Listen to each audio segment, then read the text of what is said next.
Bulletin का बाकायदा आगाज करेंगे और आगाज में आपको बताएं, शहर कायद बिजली की लोड शेडिंग के खौफनाक आसेब की लपेट में। लोड शेडिंग का दिन और रात शहरियों का सुख चैन छीनने लगा।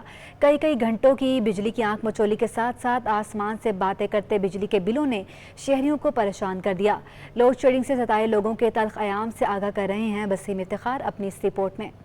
शहर कायद में तवानाई का बहरान संगीन। दिन के औकात और शदीद गर्मी में लोड शेडिंग के सिलसिले ने जहां शहरियों का सुख चैन छीन लिया है, तो वहीं रात में बिजली की आंख मचोली के खेल ने नींद पूरी करना भी मुश्किल बना दिया है। शेडिंग का कोई पता नहीं है भाई, रात के 3 बजे भी बंद कर देते, कभी 2 बजे कभी 1 बजे, इनका भरोसा नहीं होता। कोई शेड्यूल नहीं है, किसी वक्त भी बंद कर देते हैं। औसतन 12 से 14 घंटे तक तो लोड शेडिंग है। हर घंटे के बाद 2 घंटे के लिए या 1 घंटे के बाद 1 घंटे के लिए, कोई टाइम टेबल नहीं है।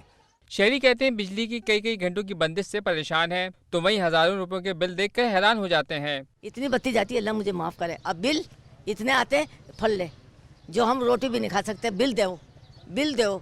2-2 3-3 घंटे जो है लाइट नहीं होती, और मेरी शॉप है टेलर की, और काम होता नहीं है और बैठे रहते हैं इंतज़ार में। और इसी तरह से 2 घंटे 3 घंटे 2 घंटे 3 घंटे लाइट चली जाती है, बैठे में कोई काम धंधा नहीं हो रहा। शहर के मुख्तलिफ इलाकों में बिजली की आंख मचोली का सिलसिला उरूज पर पहुंच गया, जिसके बायस कोरंगी, गुलशन इकबाल, लियारी, नॉर्थ आबाद, गुलस्तान जौहर, नाज़िमाबाद समेत कई इलाकों में एलानिया और गैर एलानिया बिजली के तातुल ने अरबाब इख्तियार और के इलेक्ट्रिक की कारकर्दगी पर सवालिया निशान खड़े कर दिए हैं। कैमरामैन इमरान AK के हमरा वसीम इफ्तिखार, सिटी 21 न्यूज़। शहर में जारी बिजली की आंख मचोली ने ताजरों को शदीद परेशानी में मुब्तला कर दिया है। एलानिया और गैर एलानिया लोड शेडिंग ने कारोबार करना दुश्वार कर दिया। दुकानदारों की मुश्किल का अहवाल इस रिपोर्ट में। कराची के दुकानदारों की जिंदगी लोड शेडिंग ने अजीरन कर दी। घर से 2 पैसे कमाने के लिए अपने कारोबार और दुकानों में पहुंचने वाले दुकानदारों का कहना है कि के इलेक्ट्रिक की मनमानी लोड शेडिंग ने कारोबार तबाह कर दिया। लोड शेडिंग में कारोबार से तो बहुत मुश्किल आते हैं। 2-3-3 4-4 घंटा डेली की लाइट जा रही है। इधर से रात को 11 बजे बंद करवा रहे हैं, इधर से लाइट उन्होंने लाइट का बेड़ागर करके रखा है। बहुत सर मुश्किलात हो रही है। लाइट लोड शेडिंग बहुत है। पहले 1 घंटा आती थी, हम 1 गाड़ी की टूनिंग करते, बाइक मैकेनिक का काम करता हूँ, 2 गाड़ियों का काम करते हैं, तो लाइट चले जाता है। सारे दिन के बाद 200-300 कमा के भी घर चला जाता है। दुकानदारों ने शिकवा किया कि 6 से 8 घंटे की लोड शेडिंग के बाद घर वालों के लिए 2 वक्त की रोटी कमाना भी मुश्किल हो गया है। महंगे पेट्रोल और गैस के बाद हर दुकानदार जनरेटर इस्तेमाल नहीं कर सकता। पहले से बदहाल मईशत के इलेक्ट्रिक की मनमानी से मजीद तबाही की तरफ गामजन हो गई। बिजली महंगी नहीं हुई। के इलेक्ट्रिक इंतजामिया ने सोशल मीडिया पर चलने वाली खबरों की तरदीद कर दी। के इलेक्ट्रिक तर्जुमान के मुताबिक बिजली की कीमत में इजाफा नेपरा की जानिब से किया जाता है। के इलेक्ट्रिक ने सोशल मीडिया पर चलने वाली खबर की तरदीद कर दी। तर्जुमान के इलेक्ट्रिक का कहना है कि सार्फिन के लिए बिजली के निर्खों में कोई तब्दीली नहीं की गई। के इलेक्ट्रिक इंतजामिया के मुताबिक टैरिफ में तब्दीली नेपरा अथॉरिटी और हुकूमत पाकिस्तान से मंजूरी और नोटिफिकेशन से मशरूत है। टैरिफ को के इलेक्ट्रिक की वेबसाइट पर शेयर किया जाता है।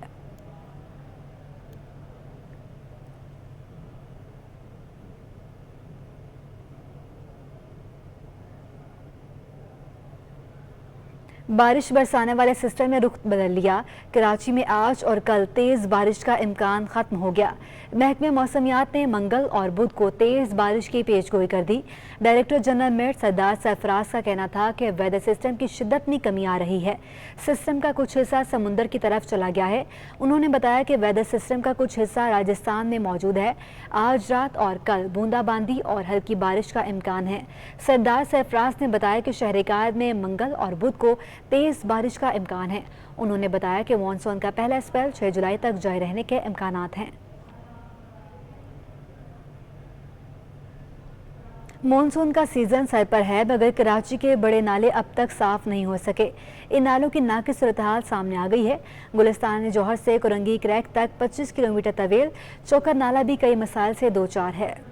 बल्दिया उज़्मा कराची करोड़ों के अखराजात के बावजूद शहर के नालों को मुस्तकिल साफ रखने में नाकाम है, जिसकी वजह इदारों के दरमियान मरबूत हिकमत अमली का फुकदान है। चकोर नाला भी कचरे से भरा हुआ है। सफाई के लिए तोड़ी जाने वाली दीवारें भी तामीर न होने से कचरा नाले में गिर रहा है। गाड़ियाँ नीचे उतारने के लिए शावल को दीवारें तोड़ते हैं बंदों की इजाज़त से कि हम बना के जाएंगे, लेकिन बना के नहीं जाते, उसी तरह पड़े रहते हैं। उसमें फिर बच्चे भी नीचे चले जाते हैं, वो भी पानी में गिरते हैं। ये पानी जो है ना घरों में आएगा, ये देख सकते हो छोटे नाले बंद है, कचरों से भरे हुए हैं। और दूसरी बात ये है कि शावल आते दीवारें तोड़ते हैं, बच्चे जो है ना खेलते हैं और नाले में गिर जाते हैं। शाह फैसल टाउन के मकीन कहते हैं कि चकोर नाले में दर्जनों आबादियों के छोटे नाले गिरते हैं, जिनकी सफाई न होने से दौरान बरसात ये आबादियां डूबने का अंदेशा है। इस बड़े नाले से काफ़ी नालों का लिंक जुड़ा हुआ है और वो कचरे से भरे हुए हैं, और जिससे अगर बारिश हो गई तो पानी से यह इलाका मुतासर हो जाएगा और कोई सफाई नहीं है। अगर इसमें 2 4 6 पैप डाल दें तो ये घरों के लिए आसानी हो जाएगी। 6 पैप टोटल डालते हैं, पाइप नहीं डाल सकते हैं। गाड़ी वाले आते हैं, 2 गाड़ियाँ उठाते हैं, फिर भाग जाते हैं, फिर दोबारा वापस नहीं आते हैं, फिर जुम्मे वाले दिन आते हैं, फिर 2 गाड़ियाँ उठाते हैं, कचरा वहीं पड़ा होता है, वो चले जाते हैं। अगर उनको बुलाओ भी फिर भी नहीं आते। नालों की सफाई के साथ इनमें कचरा ना फेंके जाने की जमानत देने तक आवाम को हकीकी मायनों में रिलीफ फराहम करना किसी दीवाने का ख्वाब दिखाई देता है। कैमरामैन आगा रफीक के हमरा रिजवान अहमद, सिटी 21। कराची में मुख्तलिफ वजूहात के बायस नालों की सफाई का अमल इंतजामिया के लिए इम्तहान साबित हो रहा है। निगरानी का मौसर निज़ाम न होने के बायस नालों की सफाई और उनके दोबारा कचरे से भर जाने का सिलसिला भी जारी है।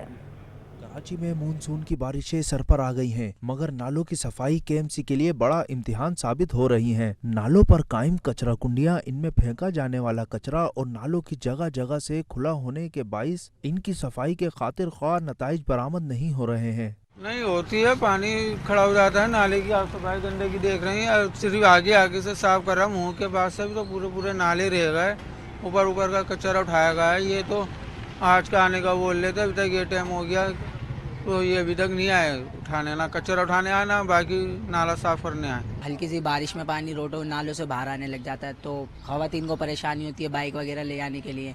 नमाजी भी यार हो तो उनके भी कपड़े बाकायदा ख़राब होते हैं। तो ये हमारी गवर्नमेंट से सफाई होती नहीं है, बस आके 2-3 चला देते, बोलते सफाई हो गई। शहर के मज़ाफ़ाती इलाकों में सूरत हाल ज्यादा खराब है, जहां इंतजामिया की तवज्जो नालों पर कम और आवाम का कचरा फेंकने का रुझान ज्यादा है। पिछली दफ़ा तो यहाँ इतना पानी भर गया था कि लोगों को निकलना मुश्किल हो गया था। घुटनों तक पानियाँ, गाड़ी भी डूब रही थी और यहाँ से निकलना मुश्किल हो गया था। बड़ी मुश्किल हो गई थी, यहाँ बहुत परेशानियाँ हो गई थी लोगों को। अब क्या समस्या? और अभी ये थोड़ी सफाई तो हुई है, लेकिन अभी ये नालों का वो नहीं है। पानी भर जाएगा तो फिर परेशानियाँ बहुत होगी। यहाँ इतनी बारिश बर्दाश्त नहीं कर सकते, यहाँ की निज़ाम सही नहीं है यहाँ का। अभी देख लें ये सामने क्या पड़ा हुआ है, फिर नालों के अंदर भी ये सारा भरा हुआ है। फिर उसके अलावा आप रोडों का हाल देख लें क्या है। आदमी यहाँ पे चलना मुश्किल हो जाता है उसका, कोई आदमी चल भी नहीं सकता सही तरीके से। नालों की मौसर सफाई के लिए लाजिम है कि नालों को कवर करने के साथ इसमें कचरा फेंकने वालों से आईनी हाथों से निपटा जाए। कैमरामैन आगा रफीक के हमरा रिजवान अहमद, सिटी 21। ब्रेक के बाद आपको बताएं सिंध के कारोबारी अफराद के लिए खुशखबरी। सिंध में कारोबारी औकात-ए-कार का नोटिफिकेशन 10 दिन के लिए मुअत्तल कर दिया गया। कारोबार 24 घंटे खोला जा सकेगा। आपको बताएं कि सिंध के कारोबारी अफराद के लिए खुशखबरी है कि सिंध में कारोबारी औकात-ए-कार का नोटिफिकेशन 10 दिन के लिए मुअत्तल कर दिया गया है। कारोबार 24 घंटे खोला जा सकेगा। हुकूमत ने ईद उल अज़हा की छुट्टियों का ऐलान कर दिया। वज़ीर-ए-आज़म ने ईद उल अज़हा के मौके पर 5 तातीलात की मंजूरी दे दी। तातीलात 8 जुलाई से 12 जुलाई तक होंगी। हुकूमत ने ईद उल अज़हा की छुट्टियों का ऐलान कर दिया। वज़ीर-ए-आज़म ने ईद उल अज़हा के मौके पर 5 तातीलात की मंजूरी दे दी। तातीलात 8 जुलाई से 12 जुलाई तक होंगी। कराची में कोरोना की शरह में इजाफा बदस्तूर जारी है। गुज़श्ता 24 घंटों में कराए गए टेस्ट के नतीजे के बाद मस्बत केसेस की शरह 21.39 हो गई है। कोरोना की छठी लहर आने के बाद शहर में कोरोना के वार मुसलसल जारी हैं और दिन ब दिन इजाफे में होता जा रहा है। गुज़श्ता 24 घंटों के दौरान शहर में 2010 टेस्ट किए गए, जिनमें से 430 टेस्ट मस्बत आए हैं। इस तरह पॉजिटिव केसेस की शरह 21.39 हो गई है। माहिरीन मुसलसल आवाम को SOPs पर अमल दरामद की हिदायत दे रहे हैं, लेकिन आवाम पर इसका कोई असर नहीं हो रहा। खुलेआम SOPs की धज्जियां उड़ाई जा रही हैं। हफ्ते के इख्तिताम पर सब्जियों की कीमतों में होशरुबा इजाफा हो गया। टमाटर ने सेंचुरी अबूर कर ली, आलू भी महंगा हो गया। शहर कायद में सरकारी सतह पर भी सब्जी महंगी हो गई तो वहीं टमाटर भी सेंचुरी अबूर करके 120 रुपए किलो और कहीं कहीं इससे जायद पर जा पहुंचा। मार्केट में प्याज 80 रुपए फी किलो से नीचे नहीं आ सकी, जबकि प्याज की सरकारी कीमत 66 रुपए किलो है। सफेद आलू 10 रुपए महंगा होकर 50 रुपए से 60 रुपए किलो तक दस्तियाब है। आलू की सरकारी कीमत 41 रुपए किलो है। हरे मसाले में हरी मिर्चें 240 रुपए तक पहुँचकर शहरियों को मिर्चें लगाने लगी, जबकि धनिया पुदीना 20 रुपए से कम नहीं हो पाया। धनिया की सरकारी कीमत 12 रुपए और पुदीने की 10 रुपए है। शहरियों का कहना है कि महंगाई में सब्जी भी पहुंच से दूर हो गई है। तमाम सारी सब्जियां महंगियां हो गई हैं। कोई भी ऐसी सब्जी नहीं कि नहीं चाहिए। जो टमाटर देख लो तुसी के 120 रुपए किलो दे रहे हैं जी। तो हर चीज़ सर महंगी हो गई है। बिल्कुल गरीब दो तो पहुंच तो हर चीज़ ऊपर चल गई है। सब्जी सर महंगा है, कभी 120 रुपये टमाटर किलो चल रहा है, इसका भी कसूर नहीं है, ये भी सब्जी लेके आ रहा है। दूसरी जानिब मटर की सरकारी कीमत 303 रुपए किलो पर पहुंच गई है। इसी तरह सलाद पत्ता और मेथी की कीमतें सीजन न होने के सबब आसमान से बाती कर रही हैं, जिसके सबब बेशतर सब्जी फरोश उन्हें फरोख्त नहीं कर रहे। सिंध में बलदियाती इंतखाबात के दूसरे मरहले में पाकिस्तान पीपल्स पार्टी हैदराबाद में इंतखाबात से कबल सरप्राइज देने लगी। सूबाई वज़ीर इत्तला शर्जील इनाम मेमन के हल्के हैदराबाद दही से 28 उम्मीदवार बिला मुकाबला कामयाब हो गए। हैदराबाद दही टेंडोजाम से 6 चेयरमैन, 6 वाइस चेयरमैन और 16 जनरल काउंसलर्स बिला मुकाबला कामयाब हो गए।